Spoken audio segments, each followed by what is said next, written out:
Olá pessoal, tudo bem? Vamos analisar aí essas seguintes configurações eletrônicas. Então vamos para a primeira, 1s2, 2s2, 2p6. Olha só, estudando a tabela periódica, nós observamos exatamente a posição do átomo a partir da sua configuração eletrônica. E, consequentemente, quais são as propriedades que esse átomo tem. Certo? Então aqui eu tenho primeira camada K, segunda camada L, certo? Na primeira camada K eu tenho 2 elétrons, na camada L eu vou ter 8 elétrons. Joia? Como o elemento parou na segunda camada, que é a camada L, isso quer dizer que esse elemento está no segundo período da tabela periódica. Certinho? Segundo período da tabela. Ok? Então, a camada, né, ela indica o período da tabela periódica e vice-versa. O período que está na tabela periódica indica qual é a camada que o elemento está. Agora o seguinte, qual grupo, qual família? Se eu observar aqui, ó, a quantidade de elétrons nessa camada, que é a última, conhecida como camada de valência, e atenção, nem sempre a camada de valência vai ser a mais energética, certo? Será sempre a última, mas nem sempre a mais energética. O que é que nós podemos observar aqui? Que eu tenho 8 elétrons nessa última camada, 2 do subnível S com 6 do subnível P. Então, no total aqui, na camada de valência, eu tenho 8 elétrons. Se eu tenho 8 elétrons na camada de valência, isso quer dizer que o grupo que está esse elemento é o grupo 8A. Ou seja, esse é um gás nobre. Atenção, turminha! Quais são as características de gás nobre, de gás inerte? Ah, Luciano, ele é pouco reativo. Então, a gente já tem uma característica aqui desses elementos. Eles não se ligam facilmente, certinho? Esse elemento aqui com 10 elétrons, ele é o neônio. Legal? Pronto. Vamos para o próximo. 1s2, 2s2, 2p6, 3s1. Opa, ficou fácil, não ficou? 3, terceiro período. Ele está terminando aí com 3 camadas, então terceiro período. Um elétron apenas na sua camada de valência, na sua última camada. Um elétron apenas, então ele está na família 1A. Esse é um metal alcalino. Certinho? É um metal alcalino. Metal alcalino 11. Nós sabemos as propriedades dos metais alcalinos. Poxa, se ele é um metal, ele possui brilho característico, alta temperatura de fusão, de ebulição. Sendo um metal alcalino, forma bases fortes. Nesse caso, a gente vai estudar um pouco mais à frente. Essas bases são bases solúveis, certo? Dos metais alcalinos. Legal? Vamos para o próximo. Olha só. No próximo, eu tenho 1s2, 2s2, 2p6, 3s2, 3p6, 4s2, 3d6. Ok? Atenção, detalhe aqui. Essa é a camada de valência. É a última camada, 4s2. No entanto, essa é a camada mais energética, segundo o princípio da construção, segundo o diagrama de Linus Pauling. Então, cuidado para não confundir, certo?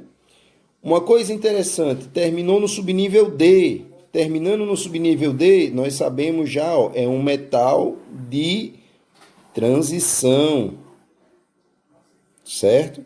É um metal de transição. Como a camada de valência é a quarta, certo? Então, ele está no quarto período. Quarto período da tabela periódica, ok? Quarto período aí da tabela periódica. E aí, Luciano, mas e agora? Ele está na família 2A? Não. Quando termina no subnível D, metal de transição, olha o que é que nós vamos fazer.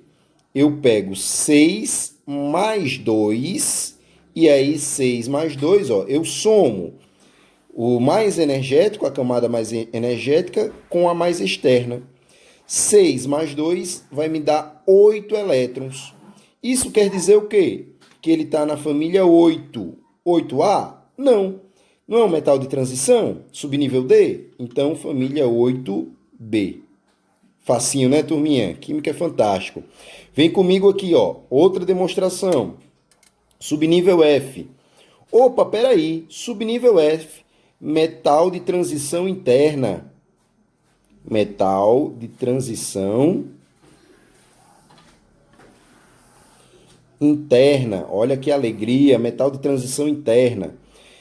Sendo assim, eu sei. Primeiro, olha aqui, ó. Ele está terminando no 6.